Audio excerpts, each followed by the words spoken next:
नमस्कार भाई सभी को। मैं रोहित भारत आप सबका स्वागत करता हूं इम्पैक्ट एकेडमी के ऑफिशियल यूट्यूब चैनल के ऊपर। और आशा करता हूं कि भाई आप सब बहुत अच्छे होंगे, मस्त होंगे, स्वस्थ होंगे। और आपकी पढ़ाई सीईटी की तैयारी काफ़ी ज़बरदस्त चल रही होगी, क्योंकि सीईटी आपका बिल्कुल पास में आ चुका है। तो उसी को मद्देनज़र रखते हुए अपनी जो साइंस की क्लासों की हमने या फिर यूट्यूब के ऊपर क्लासों की अपनी सीरीज़ शुरू हो चुकी है आपकी, ठीक है। तो साइंस की क्लास का आज आपका चौथा दिन है। और हम जो एमसीक्यूज़ कर रहे हैं, हम कंप्लीट साइंस से एमसीक्यूज़ कर रहे हैं भाई। तो हमारा आज का देखो पहला क्वेश्चन क्या है कि जब पानी के एक गिलास में, ठीक है ना, पानी के एक गिलास में पानी के एक गिलास में तैर रहा बर्फ का एक टुकड़ा है, जब पूरी तरह पिघल जाएगी तब पानी का स्तर क्या होगा। देखो, यानी कि जो बर्फ होती है ना, बर्फ, तो जो बर्फ होती है भाई, देखो, तो जो बर्फ होती है ना, यानी कि सर जो आइस होती है तो बर्फ का 1/10 भाग तो जल के बाहर होता है, और 9/10 भाग होता है जो बर्फ के अंदर होता है। यानी कि 9 पार्ट बर्फ के डूबे हुए होते हैं, और 1 पार्ट होता है जो तैर रहा होता है। तो ये चीज़ें फिक्स होती हैं बर्फ़ की। यानी कि बर्फ़ जो होती है सर, बर्फ़ जो होती है ना, बर्फ़ जो आइस होती है, आइस, अगर हम बर्फ़ की बात करें, देखो, बर्फ़ यानी कि आइस भाई। आइस जो होती है, आइस का 1/10 भाग भाई, 1/10 भाग जो होता है वो जल के बाहर होता है।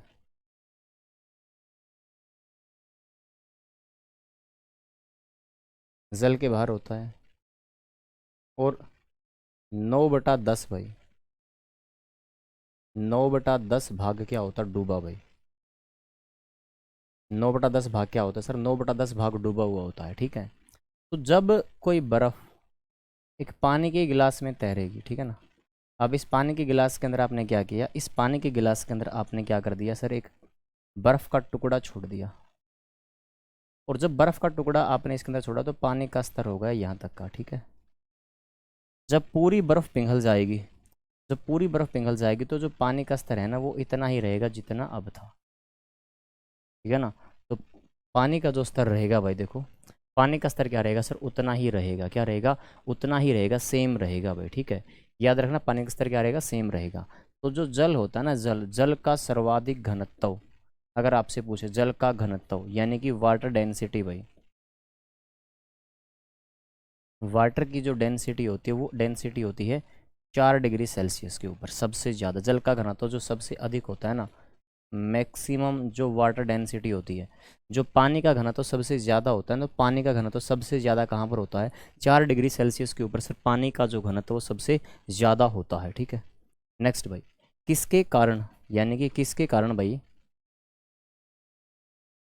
तो किसके कारण द्रव की मुक्त सतह पर एक सीट की तरह व्यवहार करती है तथा कम संभव क्षेत्रफल में संकुचित होने की प्रवृत्ति रखती है। देखो, अब ये जो बात है ना, सारी की सारी ये बात काफ़ी कॉम्प्लिकेटेड लिखी गई है इसने।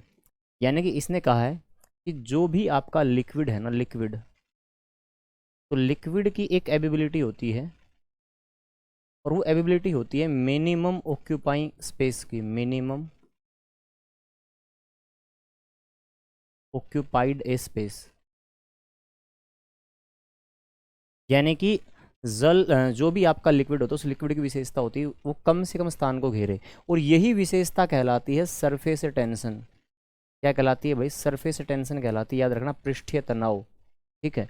यानी कि द्रव की कम से कम स्थान घेरने की जो अक्षमता होती है, जो प्रवृत्ति होती है, तो इस विशेषता को क्या कहा जाता है, इस विशेषता को बोलते हैं पृष्ठीय तनाव, सरफेस टेंशन कहा जाता है। अब सरफेस टेंशन जो होता है वो आपका किसके बराबर होता है, वो आपका बराबर किसके होता है, तो सरफेस टेंशन क्या होता है आपका, सरफेस टेंशन आपका होता है force by length. Force by क्या होता है, लेंथ होता है। यानी कि बल बटा अक्षेत्रफल, बल बटा क्या होता है, अक्षेत्रफल होता है। इकाई निकालोगे तो इकाई आपका क्या निकलेगी, न्यूटन निकलेगी। और लेंथ मेरे बच्चे आपकी मीटर होती है, तो ये होता है न्यूटन पर मीटर, न्यूटन पर मीटर होता है, ठीक है। अब सरफेस टेंशन के अंदर कौन सा फोर्स काम करता है बताओ, सरफेस टेंशन के अंदर जो गोल आकार देता है, तो इसमें जो फोर्स होता है वो फोर्स होता है कोहेसिव फोर्स। कौन सा फोर्स होता है, कोहेसिव। और कोहेसिव फोर्स को कहा जाता है संजक बल। क्या कहा जाता है, संजक बल कहा जाता है, जो गोल आकार देता है, गोल आकार देना। जिसका काम क्या होता है सर, गोल आकार देना होता है, सफेरिकल शेप देता है। सफेरिकल क्या देगा, शेप देगा। तो सफेरिकल शेप देने के लिए, सफेरिकल शेप देता है, और वो संजक बल, देखो ये लिखो आपका संजक बल, संजक बल, ठीक है ना। इंग्लिश का क्या होगा आपका, कोहेसिव फोर्स हो गया। इंग्लिश इस तरफ हो गई, हिंदी इस तरफ हो गई। क्लियर भाई। नेक्स्ट क्वेश्चन भाई, ठीक है। नेक्स्ट क्वेश्चन कि दो सरल पेंडुलम है, ठीक है ना।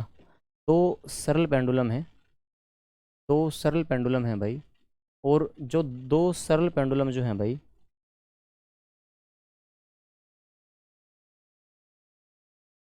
यानी कि सिंपल पेंडुलम है, सिंपल पेंडुलम।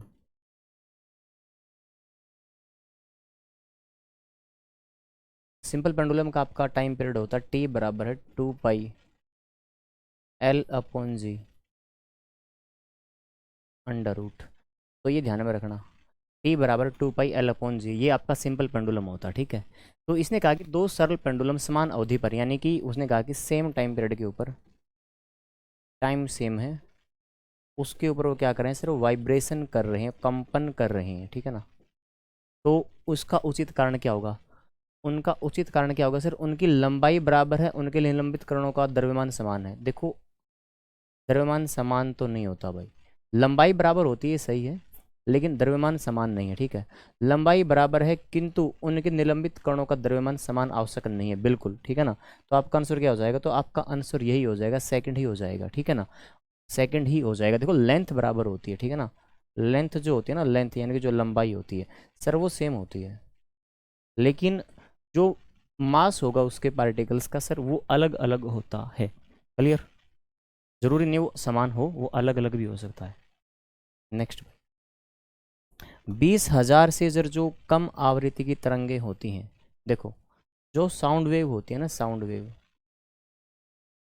जो साउंड वेव होती हैं भाई, तो साउंड वेव जो होती हैं सर, साउंड वेव जो होती हैं वो 3 प्रकार की होती है, ठीक है ना।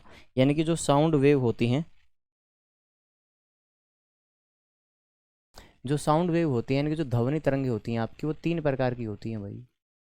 कौन कौन सी होती हैं साउंड वेव आपकी, एक तो आपकी होती है इंफ्रासोनिक, इंफ्रासोनिक वेव होती हैं। दूसरी आपकी होती हैं सोनिक वेव होती हैं, और तीसरी आपकी होती हैं अल्ट्रासोनिक भाई। तीसरी कौन सी होती हैं, अल्ट्रासोनिक होती हैं। यानी कि इंफ्रासोनिक आपकी होती है अपसर्व्य तरंग भाई, अपसर्व्य तरंग होती हैं। दूसरी आपकी होती हैं सर्व्य तरंग होती हैं, सर्व्य तरंग भाई। और तीसरी आपकी होती हैं परासर्व्य तरंग। 3 प्रकार की तरंगे होती हैं। अब जो 20,000 हर्ट्ज से ज़्यादा की होती है ना, 20,000 हर्ट्ज से जो ज़्यादा की तरंगे होती हैं, तो उनको बोलते हैं परासर्व्य। परासर्व्य होती है अल्ट्रासोनिक। देखो अल्ट्रासोनिक जो होगी ना, अल्ट्रासोनिक, ये होंगी 20,000 हर्ट्ज से ज़्यादा की आवृत्ति होती है इनकी, ठीक है। सोनिक वेव की जो आवृत्ति होती है वो होती है 20 हर्ट्ज से 20,000 हर्ट्ज होती है भाई। और इंफ्रासोनिक आपकी होती है 20 हर्ट्ज से कम भाई। क्लियर। ये आपकी 3 प्रकार की वेव होती है, समझ गए भाई। आगे चलते हैं। भोजन पकाने के लिए, यानी कि भोजन पकाने के लिए आपको भोजन को पकाना है, और भोजन को पकाने के लिए पात्र के रूप में उपयोगी, पात्र के रूप में जो उपयोग में जो लाया जाता है, तो भोजन पकाने को लेकर पात्र के रूप में उपयोग में लेने के लिए किसी धातु के लिए निम्न में से कौन सा मानदंड उपयुक्त होता है, ठीक है। देखो अब आपको पकाना भोजन, ठीक है ना। अगर हम बात करें तो हमको पकाना भोजन, तो भोजन पकाना है, फूड कुकिंग करनी है भाई हमको। फूड को क्या करना है सर, कुक करना है। फूड की कुकिंग करनी है। फूड की कुकिंग करने के लिए जो बर्तन होंगे ना, बर्तन, तो बर्तन जो लिए, बर्तन वो लोग हैं ना जो ज़्यादा चालक होंगे, ज़्यादा चालक, यानी कि जो बेस्ट कंडक्टर होंगे, या फिर जिनकी चालकता अधिक होगी, तभी तो हीट पास होगी ना। चालकता ज़्यादा होगी, चालकता क्या होगी, ज़्यादा होगी, कंडक्टिविटी ज़्यादा होगी। और कंडक्टिविटी ज़्यादा होगी तो उसके अंदर से उतनी उष्मा का ट्रांसफ़र अच्छा होगा। यानी कि जो उष्मा है भाई, ऊष्मा का चालन ज़्यादा बेटर होगा, ऊष्मा जो ट्रांसफ़र वो ज़्यादा बेस्ट करेगी भाई, ऊष्मा का ट्रांसफ़र बेस्ट होगा। तो ट्रांसफ़र बेस्ट होगा, कंडक्टिविटी ज़्यादा होगी, तो आपका आंसर क्या होगा, अधिक ऊष्मा चालकता होगी, ठीक है ना। अधिक ऊष्मा चालकता यानी मोर कंडक्टिविटी होनी चाहिए, मोर हीट कंडक्टिविटी हो गई, कंडक्टिविटी उसकी जो होगी हीट की सर वो ज़्यादा होनी चाहिए, ठीक है। तभी भोजन हमारा क्या होगा सर, भोजन पकाने में बर्तनों का यूज करेंगे, ठीक है। क्योंकि अगर वो कंडक्टिविटी अगर उसकी नहीं होगी ना, तो उसके अंदर से हीट कैसे पास होगी, कैसे आपका जो भोजन हो कैसे पकेगा, समझ गए ना। आगे देखो, रोड या रेल परिपथ पर वक्रों को झुकाव क्या प्रदान करता है, देखो फटाफट बताओ इस क्वेश्चन का आंसर क्या होगा। यानी कि जो भी आपके क्या होते हैं सर, जो भी हमारे जो भी मोड़ वगैरह जो होते हैं सड़कों के ऊपर, तो सड़कों के ऊपर जो मोड़ होते हैं ना, सड़कों के ऊपर सर जो मोड़ होते हैं सर, वो मोड़ है ना सर, वो मोड़ हमारे झुकाव क्यों पैदा करते हैं, झुकाव देखो होता कैसे है भाई। एक आपकी होती है वृत्तीय गति, एक वृत्तीय गति होती है, सर्कुलर मोशन जिसको बोलते हैं इंग्लिश में। सर्कुलर मोशन आपके दो प्रकार के बलों को बताती है, एक तो आपका होता है अभिकेंद्रीय, और एक आपका होता है अपकेंद्रीय। दो प्रकार के फोर्स होते हैं, ये होता है आपका सेंट्रीफुगल, ठीक है, और ये आपका होता है सेंट्रीपिटल। इन दो प्रकार के फोर्स होते हैं, अपकेंद्रीय और अभिकेंद्रीय। अब ये होता है सेंटर की ओर भाई, जो सेंटर की ओर कार्य करता है, केंद्र की ओर जो लगने वाला बल होता है वो अभिकेंद्रीय होता है, और ये आउटसाइड द सेंटर जाता है, आउटसाइड द सेंटर, तो केंद्र के बाहर जाएगा। यानी कि देखो ये वस्तु घूम रही है तो ये केंद्र से बाहर की तरफ जाएगा, और ये वस्तु घूम रही है तो ये केंद्र की तरफ आएगा, ठीक है। तो केंद्र की तरफ आएगा, केंद्र से बाहर की ओर जाएगा। तो दो प्रकार के बल होते हैं। तो उसने कहा कि आपका जो रेलवे की जो रेलिंग वगैरह जो होती है सर, वो पटरियों का सर जो झुकाव होता है, तो झुकाव प्रदान क्यों करने के लिए क्यों किया जाता है, झुकाव आपका होता है अभिकेंद्रीय बल की ओर, ताकि अंदर की ओर बल रहे, ठीक है ना, केंद्र की ओर बल हो, टुवार्ड सेंटर भाई, टुवार्ड द सेंटर, क्लियर। ये एग्जाम्पल इसका अभिकेंद्रीय बल का होता है, ठीक है। अब केंद्रीय बल होता है जैसे दूध से मक्खन को पनीर को अलग किया जाता है, वो हो गया आपका, ठीक है। मक्खन वगैरह अलग करने की विधि आपका अपकेंद्रीय बल के अंदर आएगी, ठीक है। इलेक्ट्रॉन को घूमना आपका अभिकेंद्रीय बल में आता है भाई, दो प्रकार के सर्कुलर मोशन में होता है, ठीक है। और सर्कुलर मोशन के अंदर आपका याद रखना, सर्कुलर मोशन में क्या होती है, त्वरण होता है, सर्कुलर मोशन में त्वरण होता है, एक्सीलरेशन भाई। तो एक्सीलरेशन इसके अंदर क्या होता है सर, एक्सीलरेशन इसके अंदर प्रेजेंट होता है, क्लियर भाई। आगे देखो, अब ये अगला देखो, अगला तो इसी को आ गया जो अभी मैंने आपको बताया है। तो इसने कहा है कि दूध को बिलोया जाता है, दूध को बिलोया जाता है, ठीक है। देखो अब कोई वस्तु है भाई, अब कोई वस्तु सर्कल के अंदर घूम रही है ऐसे, तो अगर इसका फोर्स इसके अंदर से बाहर की तरफ जा रहा है, इसके अंदर से बाहर की तरफ जा रहा है, तो यही बल आपका होता है सेंट्रीफुगल, सेंट्रीफुगल फोर्स होता है। इसके एग्जाम्पल होंगे दूध से क्रीम अलग करना भाई, यानी कि जो आपने रही हो है दूध से क्रीम अलग भाई, वो इसका एग्जाम्पल होगा, ठीक है। वॉशिंग मशीन भाई, अपने घर कपड़े धोने की जो मशीन हुआ है, वॉशिंग मशीन, वो भी इसे पे काम करेगी। ये रियल फोर्स नहीं होता, नॉट रियल फोर्स, ये कोई वास्तविक बल नहीं है, ठीक है। इसका फॉर्मूला क्या होता है, mv²/r, ये इसका सूत्र होता है, इनका इनका सूत्र दोनों का सेम होता है। तो आपका क्या आएगा, आपका आएगा अपकेंद्रीय बल, यानी कि सेंट्रीफ्यूगल आपका कौन सा होता है, अपकेंद्रीय। अपकेंद्रीय क्या होगा आपका, अपकेंद्रीय बल होगा, ये होगा आपका सेकंड बल, क्लियर। अपकेंद्रीय बल के कारण होता है। ग्रेविटेशनल फोर्स जो होता है ना, ग्रेविटेशनल फोर्स की अगर बात करेंगे तो ये आपका होता है जी बराबर है, सॉरी एफ बराबर है जी इंटू m1 m2/r²। ये आपका होता है गुरुत्वाकर्षण बल भाई, ग्रेविटेशनल फोर्स जिसके बारे में न्यूटन ने बताया था। ध्वनि तीव्रतम गति करती है, ध्वनि की जो तीव्रतम गति होती है वो किस में होती है, देखो साउंड की, साउंड का क्वेश्चन है ना भाई आपका, साउंड के क्वेश्चन बहुत आते हैं। तो ध्वनि की तीव्रतम गति किस में होती है, स्टील में होती है, स्टील के अंदर होती है, यानी कि सॉलिड में उसके बाद लिक्विड में, उसके बाद गैस में भाई। ये क्रम होता है ध्वनि की चाल का, ठीक है। नेक्स्ट भाई, निम्न में से बताओ ध्वनि के बारे में कौन सा कथन आपका सत्य है। ध्वनि के बारे में कौन सा कथन है सर जो सत्य है। ध्वनि के बारे में कौन सा कथन है जो सत्य है, देखो ध्वनि के बारे में कौन सा कथन है जो सत्य है। निम्नलिखित में से कौन सी ध्वनि के लिए सत्य है। ध्वनि निर्वात में गमन नहीं कर सकती, ये तो सही है बिल्कुल। ध्वनि गैस के माध्यम से गमन नहीं कर सकती, गैस में तो करती है। ध्वनि तरल पदार्थों के माध्यम से गमन नहीं कर सकती, करती है। ठोस में गमन नहीं कर सकती, करती है भाई। देखो तीनों गलत हो गए, तो आपका सही हो गया ए, आपका आंसर ए रहेगा। देखो जो साउंड होती है ना, साउंड, साउंड जो होती है, साउंड आपकी भाई सबसे पहले चलती है सॉलिड में, उसके बाद चलती है लिक्विड में, उसके बाद चलती है गैस में, बस ठीक है। जो वैक्यूम होता है, वैक्यूम यानी कि जो निर्वात है भाई, वैक्यूम में नहीं चलती। ध्वनि कहाँ पर नहीं चलती सर, ध्वनि जो होती है ना, ध्वनि, ध्वनि वैक्यूम के अंदर नहीं चलती। ध्वनि तरंगे तीन प्रकार की होती हैं। तीन प्रकार कौन कौन से होते हैं, जैसे आपकी इंफ्रासोनिक होती हैं, सोनिक होती है, अल्ट्रासोनिक होती है। ये आपकी ध्वनि तरंगे तीन प्रकार की होती हैं। ध्वनि अपने आप में एक यांत्रिक तरंग होती है, मैकेनिकल वेव होती है। साउंड कैसी वेव होती है, साउंड जो वेव होती है ना, तो साउंड एक मैकेनिकल वेव होती है, याद रखना। ध्वनि, ध्वनि कैसी होती है, ध्वनि होती है यांत्रिक तरंग।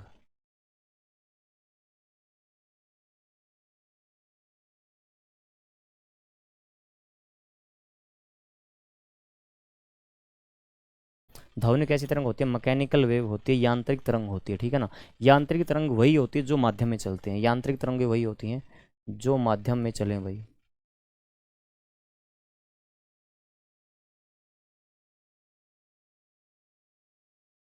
जो मीडियम के अंदर ट्रैवल करती है, बिना मीडियम के जो ट्रैवल नहीं करती सर, वो हमारी क्या होती हैं सर, वो हमारी होती हैं नॉन मैकेनिकल।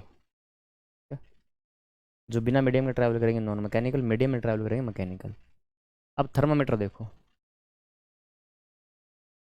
अब जो तापमान है ना, तापमान, जो तापमान होता है भाई, टेम्परेचर, टेम्परेचर का जो मापन है यंत्र, वो होता है थर्मामीटर, जिसको तापमापी कहते हैं, इसको तापमापी कहा जाता है, ठीक है। शरीर का थर्मामीटर तो पूछे तुमसे, शरीर का थर्मामीटर, हमारे शरीर का थर्मामीटर होता है भाई हाइपोथैलेमस मस्तिष्क, हाइपोथैलेमस। कौन सा होता है, हाइपोथैलेमस ब्रेन होता है, हाइपोथैलेमस होता है जो शरीर का थर्मामीटर होता है, ठीक है। अब वैसे जो थर्मामीटर होता है सर, थर्मामीटर में पारा धातु यूज होती है भाई, याद रखना। थर्मामीटर में होती है पारा धातु यूज भाई। पारा धातु क्या होती है, यूज होती है। पारा होती है Hg मेटल भाई, और Hg होती है लिक्विड मेटल, एकमात्र लिक्विड मेटल होती है। फटाफट कमेंट करके ये बताओगे भाई आप कि लिक्विड नॉन मेटल कौन सी होती है। लिक्विड नॉन मेटल कौन सी होती है, ये कमेंट करके बताओगे कि लिक्विड नॉन मेटल कौन सी होती है, ठीक है ना। लिक्विड नॉन मेटल कौन सी होती है, ठीक है। तो लिक्विड जो नॉन मेटल होती है भाई, वो होती है ब्रोमियम। लिक्विड नॉन मेटल ब्रोमीन, द्रव अधातु होती है ब्रोमीन।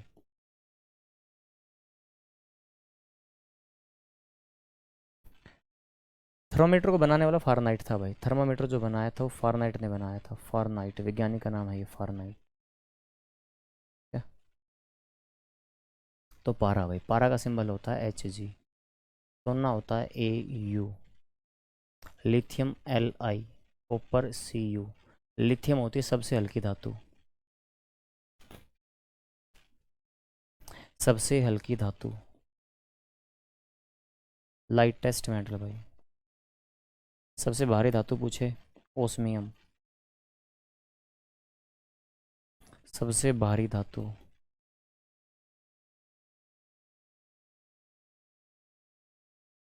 ओस्मियम भाई। सबसे भारी धातु कौन सी होती है सर, सबसे भारी धातु होती है ओस्मियम भाई, ठीक है। क्लियर, आगे भाई। सीजीएस प्रणाली में बल की इकाई क्या होती है, सीजीएस में देखो, सीजीएस ही बताना अब इसमें। अगर सीजीएस की बात करें तो सीजीएस में बल होता है डाइन भाई। क्या होता है सर? डाइन होता है, ठीक है ना। सीजीएस में जो फोर्स होता है सर वो डाइन होता है। देखो फोर्स एक तो आपकी एसआई है भाई, तो एसआई होता है न्यूटन, और जो सीजीएस है ना, सीजीएस सीजीएस होता है भाई डाइन, है ना। जो एनर्जी है, एनर्जी एनर्जी होती है जूल, और सीजीएस होती है अर्ग भाई, अर्ग। मैग्नेटिक फील्ड, चुंबकीय क्षेत्र, ये होती है टेस्ला, और ये होती है गॉस भाई, गॉस, ठीक है। क्लियर। और ये 1 न्यूटन, जैसे 1 न्यूटन होता है 10⁵ भाई, ठीक है ना। 1 जूल होता है 10⁵ एक टेस्ला होता है 10⁴ ये होते हैं। निम्न में से कौन सा संघनन प्रक्रिया है भाई? संघनन प्रक्रिया कौन सा है भाई? कंडेंसेशन प्रोसेस पूछा गया आपसे। देखो जो कंडेंसेशन प्रोसेस होती है ना, जो पदार्थ की सर जो स्टेट चेंज होती है ना, पदार्थ की जो अवस्थाएं बदली जाती हैं, पदार्थ की अवस्था बदलने के लिए जो हीट होती है वो हीट तो होती है आपकी कौन सी भाई? लेटेंट हीट होती है। यानी कि जो सॉलिड है, देखो सॉलिड आपका बनता है लिक्विड, लिक्विड आपकी बनती है गैस, गैस भी आपकी बन जाती है सॉलिड।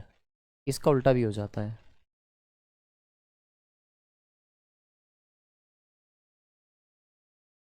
ठीक है। देखो अगर सॉलिड अगर लिक्विड बनेगी, सॉलिड अगर लिक्विड बनती है तो उसको बोलते हैं मेल्टिंग भाई, गलनांक, वो गलनांक होती है। लिक्विड अगर सॉलिड बन जाए तो उसको कहा जाता है फ्रीजिंग, हिमांक, जमाव होता है, जमाव, जम गया। लिक्विड अगर गैस बन जाए तो ये वेपराइजेशन होती है, इसको बोलते हैं वाष्पीकरण। अब गैस अगर लिक्विड बन जाए तो वो होता कंडेंसेशन, जिसको संघनन कहा जाता है, जिसको संघनन कहा जाता है, ठीक है ना, कंडेंसेशन कहा जाता है, ठीक है। अब सॉलिड अगर गैस बन जाए, ठीक है ना, सॉलिड अगर गैस बन जाए, सॉलिड अगर गैस बन गई तो ये होता है सब्लिमेशन, जिसको उधरोपातन कहते हैं, उधरोपातन। और गैस अगर सॉलिड बन गई तो उसको डिपोजिशन कहते हैं, निक्षेपण, निक्षेपण भाई, ठीक है। तो देखो इसने क्या बोला है भाई? संघनन, संघनन प्रक्रिया क्या होती है? देखो संघनन कहाँ पे लिखा हुआ, ये लिखा हुआ आपका संघनन भाई।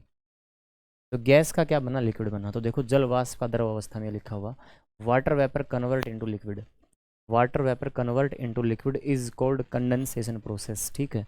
और ये सारी चीज़ करवाने वाली लेटेंट हीट होती है, कौन होती है? लेटेंट हीट होती है। कौन सी हीट होती है? ये सब करवाने वाली हीट कौन सी होती है? लेटेंट हीट होती है। आगे भाई, पावर लेंसों की इकाई क्या होती है? लेंसों की जो पावर इकाई होती है, लेंसों की पावर इकाई क्या होती है, ठीक है ना।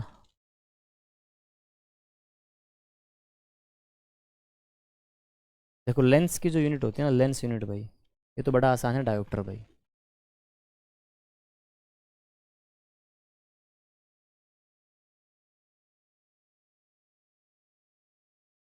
डायोप्टर क्या होती है? डायोप्टर होती है, ठीक है ना। तो डायोप्टर होती है, और पावर आपकी बराबर किसकी होती है? पावर आपकी जो होती है ना, पावर, तो पावर आपकी होती है 1/f, और f होता है मीटर में। f किस में होता है? मीटर में होता है, ठीक है। क्लियर। तो आपका ये फॉर्मूला होता है निकालने का। और पॉजिटिव आएगी तो याद रखना, पॉजिटिव आएगी तो कन्वेक्स है आपका लेंस है, जिसको उत्तल बोलते हैं, और नेगेटिव है तो कनकेव है, जिसको अवतल कहते हैं, जिसको अवतल कहा जाता है, ठीक है। नेक्स्ट भाई, नेक्स्ट क्वेश्चन है, कौन सी धातु मुक्त अवस्था में पाई जाती है? यानी कि कौन सी धातु है, कौन सी धातु है जो आपकी फ्री पाई जाती है, फ्री स्टेट में पाई जाती है? तो फ्री स्टेट में वो मिलेगी जो आपकी क्या होती है, जो क्रिया नहीं करती, ठीक है ना। यानी कि तो आंसर तो आपका यहाँ पे प्लेटिनम हो जाएगा। तो प्लेटिनम वगैरह जो होती है ना, ये होती हैं आपकी नोबल मेटल भाई, नोबल मेटल।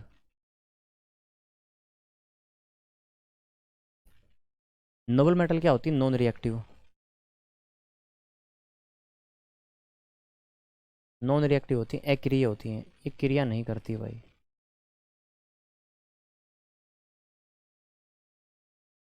अक्रिय धातु होती हैं, ठीक है ना।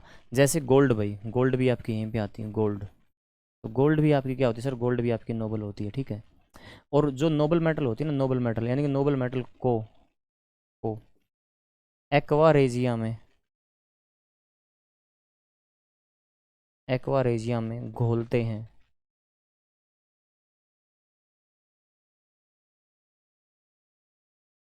किसमें घोला जाता है? एक्वा रेजिया के अंदर घोला जाता है।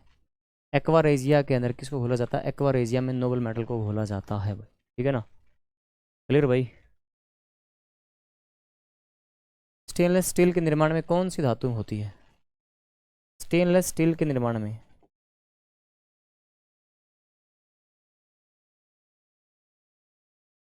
स्टेनलेस जो स्टील होता है, देखो अब जो स्टील है ना बच्चे, स्टील, स्टील आपका होता है आयरन, निकल, कार्बन, क्रोमियम, इन चारों से होता है। आयरन और जो निकल होती है ना,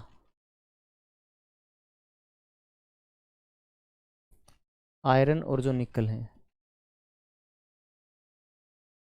ठीक है, जो ये आयरन और जो निकल है ना, आयरन और निकल जो होते हैं भाई, ये तो आपके होते हैं लोह चुंबकीय पदार्थ।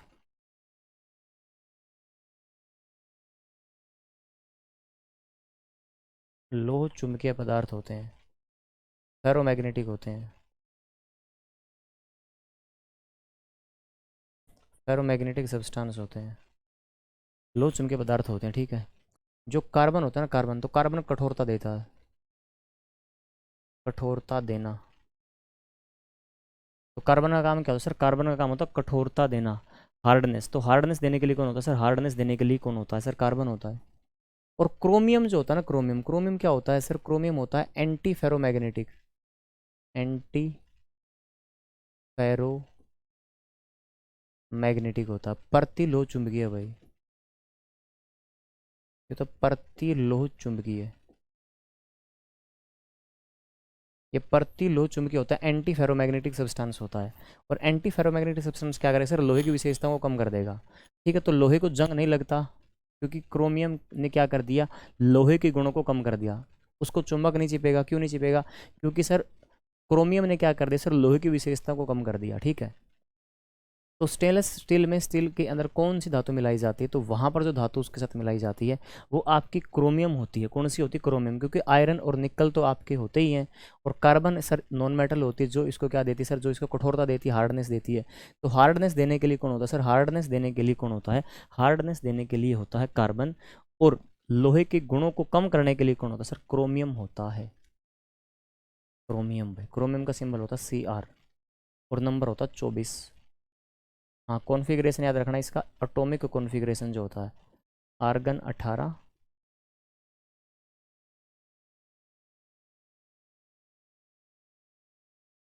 4s1, 3d5, ये इसका कॉन्फ़िगरेशन होता है, इलेक्ट्रॉनिक कॉन्फ़िगरेशन क्रोमियम का आ जाता है कई बार ये, ठीक है। किस धातु का प्रतिरोध न्यूनतम होता है? किस धातु का प्रतिरोध न्यूनतम होता है, यानी कि अब देखो ये क्वेश्चन है तो आसान, लेकिन दूसरे तरीके से पूछा गया तुमसे। मिनिमम रेजिस्टेंस भाई।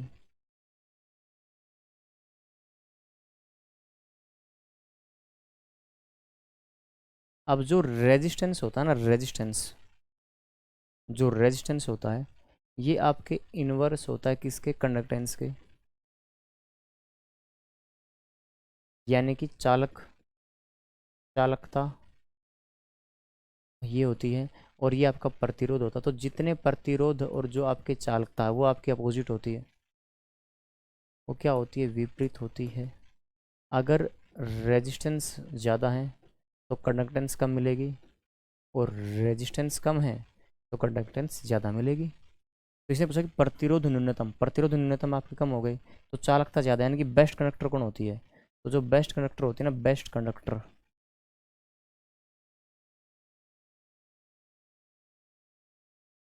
बेस्ट कंडक्टर होती है सिल्वर। सिंबल क्या होता है? एजी। सिल्वर एजी भाई, ठीक है एजी। एजी ना मिले तो सेकंड बेस्ट कंडक्टर भाई कॉपर, सेकंड बेस्ट कंडक्टर।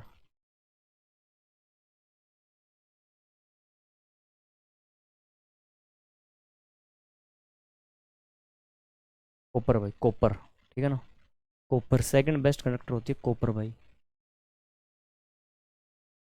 जब एसिड धातु के साथ क्रिया करता है तो क्या छोड़ता है? जब कोई एसिड भाई, जब कोई एसिड यानी कि अब कोई भी एसिड है, एसिड रिएक्ट कर दिया मेटल के साथ, तो एसिड और मेटल का जब रिएक्शन होता है तो यहाँ से बनता मेटल ऑक्साइड भाई। यहाँ से क्या बनेगा? आपका मेटल ऑक्साइड बनेगा। और मेटल ऑक्साइड जो बनेगा भाई, वो अपने साथ में एक गैस छोड़ता है हाइड्रोजन। कौन सी गैस छोड़ेगा? हाइड्रोजन। अब मेटल ऑक्साइड जो होते हैं ना, मेटल ऑक्साइड, तो मेटलों के जो ऑक्साइड होते हैं सर, मेटल के ऑक्साइड जो होते हैं, ये होते हैं बेसिक नेचर के, याद रखना, बेसिक नेचर होता है इनका। लेकिन एक्सेप्शन होते हैं, लेकिन एक्सेप्शन है भाई, एक्सेप्शन यानी कि अपवाद है। अपवाद बेसिक नेचर के अंदर अपवाद कौन होता है? तो यहाँ पर एक्सेप्शन होता है Al2O3, ZnO। ये वो दोनों हैं भाई जो उभयधर्मी होते हैं। जो क्या होते हैं सर? जो उभयधर्मी होते हैं, एम्फोटेरिक होते हैं, ठीक है ना, एम्फोटेरिक।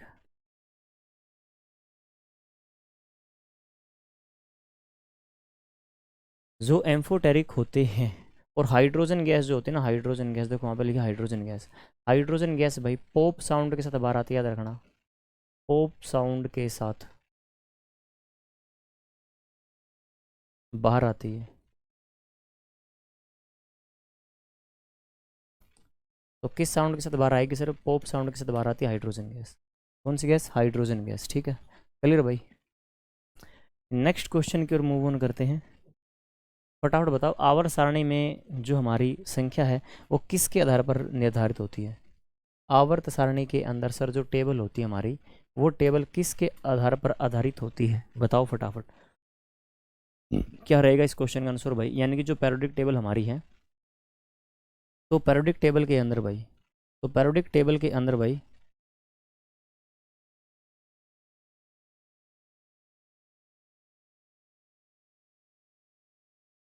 तो पैरोडिक टेबल के अंदर आपका भाई कौन सी, ठीक है ना, कौन सी तत्वों की स्थिति निर्धारित करता है? जो पैरोडिक टेबल होती है ना, पैरोडिक टेबल, तो हमारी जो पैरोडिक टेबल है भाई, देखो जो पैरोडिक टेबल होती है, जो आवर्त सारणी होती है, पैरोडिक टेबल का आपसे पूछे जनक भाई, फाउंडर, तो आप बताओगे, तो आप बताओगे मेंडलीफ, ठीक है ना। पैरोडिक टेबल का फादर कौन है? पैरोडिक टेबल का जो फादर है, इसका जो जनक है वो मेंडलीफ है, मेंडलीफ, ठीक है ना। लेकिन आपसे पूछे आधुनिक, मॉडर्न भाई, मॉडर्न, तो मॉडर्न पैरोडिक टेबल का जो जनक है मॉडर्न का, तो मॉडर्न का जनक है हेनरी मोजले, हेनरी मोजले, यानी कि इसने मौज कर दी भाई, हेनरी मोजले। आधुनिक का कौन है सर? आधुनिक का हेनरी मोजले है, ठीक है, हेनरी मोजले भाई। अब हेनरी मोजले इसका फाउंडर हो गया, इसका मॉडर्न पीरियोडिक टेबल का। इसमें कितने एलिमेंट हैं? तो इसमें एलिमेंट है 118 तत्व हैं। और इसका जो आधार है वो है परमाणु क्रमांक का बढ़ता क्रम, परमाणु क्रमांक का बढ़ता क्रम।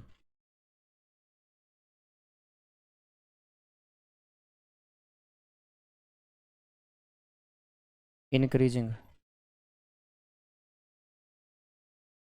Order of atomic number.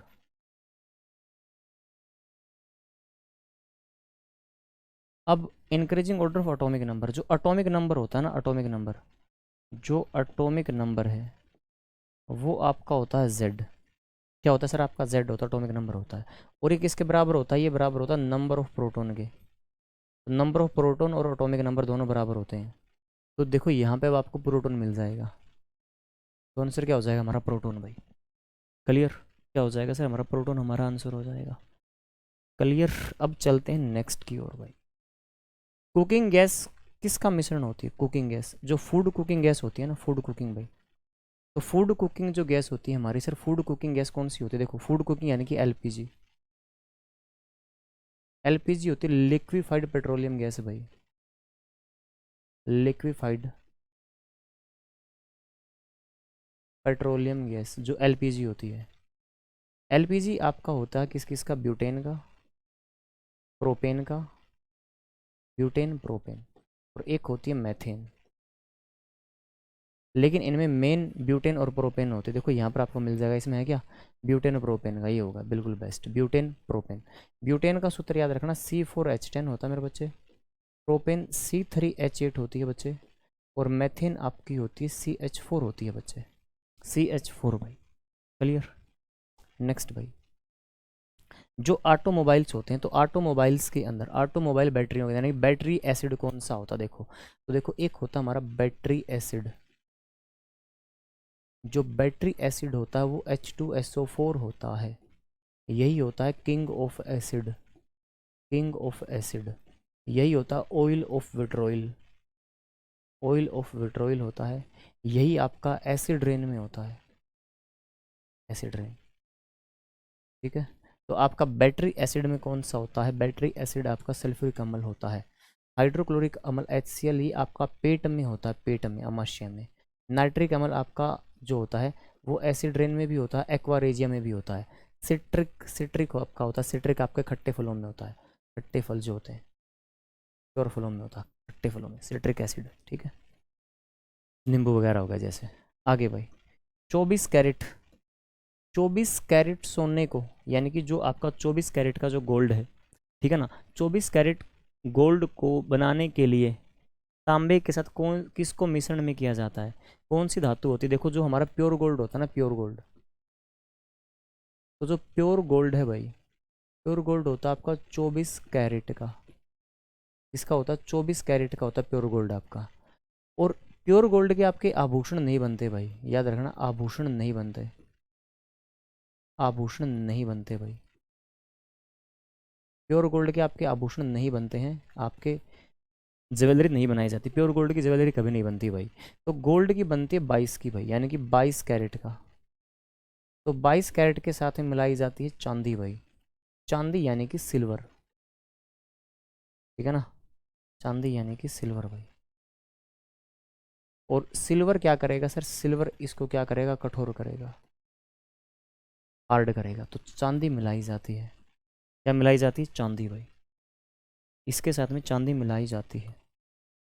कौन सी अधिकतम श्रृंखलन श्रेणी को दर्शाता है? ठीक है ना? कौन सा अधिकतम श्रृंखलन श्रेणी को दर्शाता है? देखो आपसे पूछा गया हाइयर, हाइयर कैंटिनेशन, हाइयर कैंटिनेशन पावर, यानी कि जो लंबी लंबी चेन में जुड़े हैं, जैसे 1 2 3 4 5। तो सबसे ज़्यादा कैंटिनेशन पावर होती है कार्बन की भाई। किसकी होती है? कार्बन की श्रृंखलन शक्ति। तो कार्बन 1 आपकी होती है मैथ भाई। कार्बन 2 आपकी होती है इथ भाई। 3 प्रोप होती है प्रोप। 4 आपकी होती है ब्यूट। 5 होती है पेंट भाई। और 6 होती है हेक्स भाई। याद रखना। क्लियर? और सेकंड भाई, यानी कि सेकंड कैंटिनेशन, सेकंड श्रृंखलन भाई। सेकंड श्रृंखलन जो होती है ना, वो आपकी होती है किसमें? सिलिकन में। किसमें होती है? सिलिकन के अंदर होती है। किसमें होती है? सिलिकन के अंदर होती है। ठीक है। नेक्स्ट क्वेश्चन है भाई। नेक्स्ट क्वेश्चन है भाई आपका, कि सफ़ेद सिल्वर क्लोराइड जो होता है, ठीक है ना, वाइट सिल्वर क्लोराइड जो होता है ना आपका, वो होता है AgCl। और AgCl को बोलते हैं हॉर्न सिल्वर भाई। ठीक है ना? इसको कहा जाता है हॉर्न सिल्वर। Horn silver. और ये आपका सनलाइट में रिएक्शन करता है। सनलाइट में क्या करता है सर, ये रिएक्ट करता है। जब सनलाइट में रिएक्ट करेगा ना, तो सनलाइट में रिएक्ट कर कर ये आपका कलर कैसा कर लेगा सर, ये ब्राउन कलर कर लेता है। कैसा कलर हो जाता है इसका, ब्राउन कलर हो जाता है, ब्राउन भाई, है ना, धूसर रंग हो जाता है, ग्रे कलर, सॉरी ब्राउन नहीं, ब्राउन नहीं, ब्राउन नहीं, आप ग्रे बोलोगे, ग्रे, ग्रे कलर हो जाता है, ठीक है, ग्रे। समझ गए भाई। अब नेक्स्ट अगर बात करें, देखो नेक्स्ट अपना क्वेश्चन है कौन सा है सर, नेक्स्ट क्वेश्चन है भोपाल गैस त्रासदी भाई। भोपाल गैस त्रासदी किस गैस के कारण हुई थी, बताओ फटाफट। ये भोपाल हमारा है एमपी में, ठीक है ना। भोपाल कहाँ पर है सर, भोपाल एमपी में है।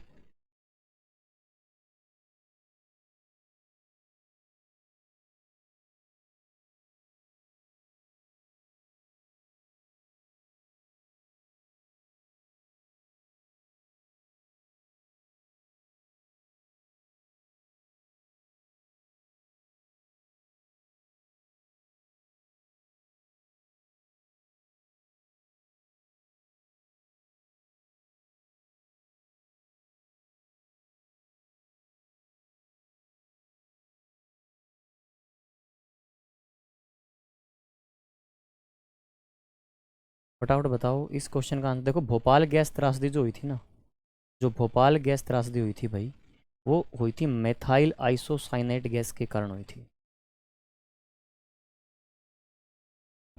भोपाल गैस त्रासदी जो हुई थी, भोपाल गैस त्रासदी हुई थी भाई आपकी, इसके कारण भोपाल गैस त्रासदी जो हुई थी ना, वो मिथाइल आइसोसाइनाइट के कारण हुई थी, मिथाइल आइसोसाइनाइट गैस, ठीक है ना।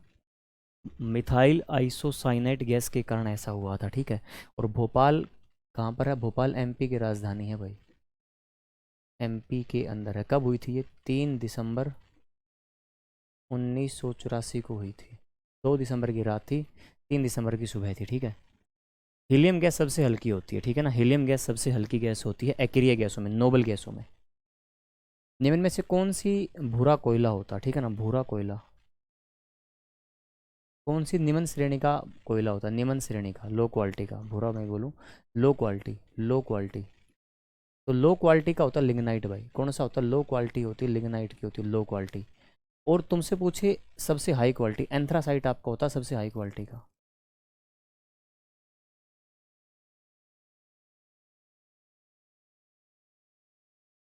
हाई क्वालिटी कौन सी हो सर, हाई क्वालिटी एंथ्रासाइट होती है, एंथ्रासाइट भाई। सबसे छोटी जीवित कोशिका भाई, सबसे छोटी, यानी कि देखो सबसे छोटी जो जीवित कोशिका होती है ना, सबसे छोटी जीवित कोशिका होती है माइकोप्लाज्म, स्मॉलेस्ट सेल भाई, स्मॉल सेल ही होती है, ठीक है। और आपसे पूछे लार्जेस्ट सेल भाई, लार्जेस्ट सेल, लार्जेस्ट सेल होती है ओस्ट्रीचैक भाई, ओस्ट्रीचैक, स्तुरमुर्ग का अंडा, कौन सा अंडा भाई, स्तुरमुर्ग का अंडा सबसे बड़ी कोशिका होती है। सबसे बड़ी कोशिका कौन सी होती है सर, स्तुरमुर्ग का अंडा होती है। नेक्स्ट भाई, हृदय पेशी उत्तक भाई, यानी कि हृदय पेशी उत्तक जो होते हैं, हृदय पेशी उत्तक एक सिकुड़ा हुआ उत्तक है, यानी कि हमारे हार्ट में भाई। तो हार्ट जो हमारा होता है हार्ट में, तो हार्ट में होते हैं कार्डिक मसल्स होते हैं हमारे, कार्डिक मांसपेशियाँ होती हैं हार्ट के अंदर। तो जो केवल हृदय पेशी उत्तक बनाती हैं, तो हृदय पेशी उत्तक आपका हृदय में होती है, बस ये तो डायरेक्ट ही हो गया आपका दिल, ठीक है ना, हार्ट भाई,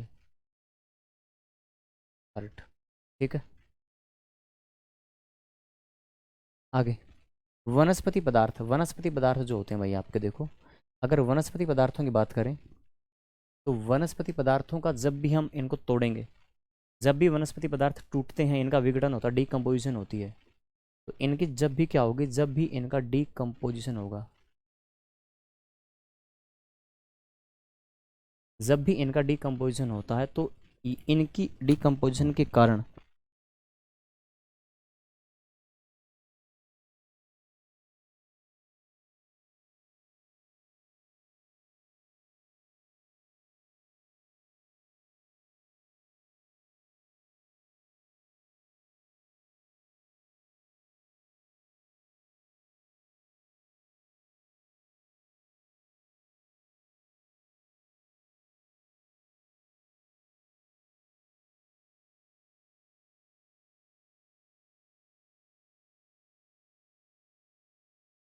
तो देखो भाई डीकम्पोजिशन जो रिएक्शन होते हैं ना, डीकम्पोजिशन रिएक्शन भाई,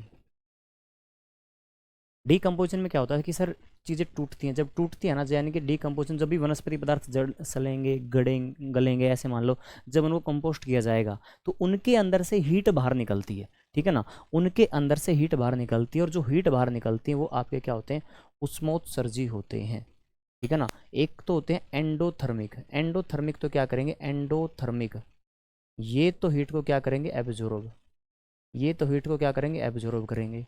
और एक्जोथर्मिक क्या होते हैं सर, एक्जोथर्मिक जो होते हैं ना, ये हीट को छोड़ते हैं, हीट छोड़ना भाई, इनका काम हीट छोड़ना हो गया।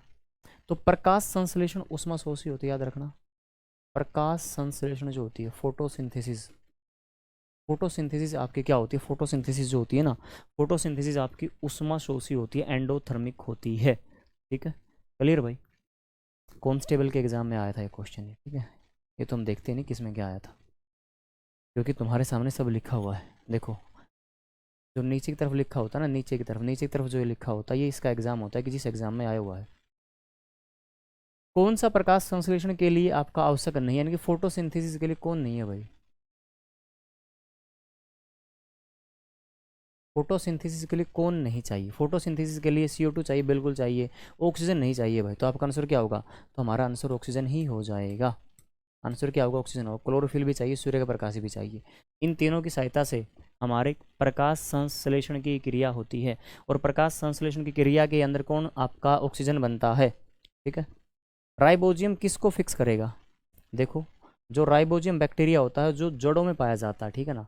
अब राइबोजियम जो बैक्टीरिया होता है ना, यानी कि प्लांट जो होते हैं, प्लांट की सर रूट्स होती हैं, रूट भाई, और इनकी रूट में एक बैक्टीरिया है राइबोजियम। अब राइबोजियम और ये दोनों आपस में इकट्ठा काम करते हैं, और ये रिलेशन होता है सिम्बायोटिक,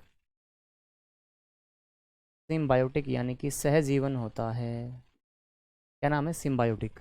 और सिम्बायोटिक जो होता है सर, ये किस रिलेशन के लिए काम करता है, तो पेड़ पौधों को क्या चाहिए होती है, नाइट्रोजन, तो नाइट्रोजन क्या करेगा, फिक्सेशन करेगा, नाइट्रोजन का फिक्सेशन करता है, सिथरण करता है, जिससे नाइट्रोजन आसान हो जाती है, सरल हो जाती है, ठीक है। तो आपका आंसर क्या होगा, नाइट्रोजन भाई।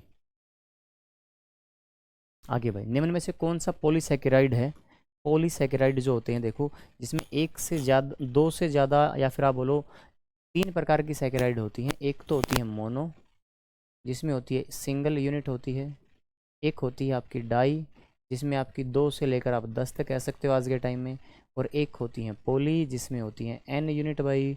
तो N यूनिट जो होती हैं किस में होती हैं सर, स्टार्च में होती हैं, किस में होती हैं, स्टार्च में होती हैं। लैक्टोज जो होती है आपकी, लैक्टोज और जो आपकी माल्टोज होती है, ये आपकी होती हैं डाइसैकेराइड, या फिर बोलोगे ओलिगोसैकेराइड, ठीक है। हमारा अंतिम क्वेश्चन है भाई, किस अंग के माध्यम से मछली सांस लेती है, तो मछली के सांस लेने का जो ऑर्गन होता है, तो मछली सांस किससे लेगी, गलफड़ों से लेती है, गिलफड़ों से लेती है। और मछली के 2 चैम्बर हर्ट होता है, कितने चैम्बर हर्ट होता है, 2 चैम्बर हर्ट होता है, ठीक है। तो ये हमारी थी आज के हमारे क्वेश्चन थे, ठीक है ना, ये हमारे आज के क्वेश्चन थे। तो मछलियों के हृदय में कितने चैम्बर होते हैं, तो ये मैंने आपको पहले बता दिया कितने चैम्बर होते हैं, 2 चैम्बर होते हैं, ठीक है। ये हमारा हो गया भाई, ठीक है। तो हमारे 34 क्वेश्चन थे। अब अगर देखो क्लास अगर अच्छी लगे तो क्लास को लाइक करना, शेयर करना, सब्सक्राइब करना अपने चैनल को भाई, ठीक है।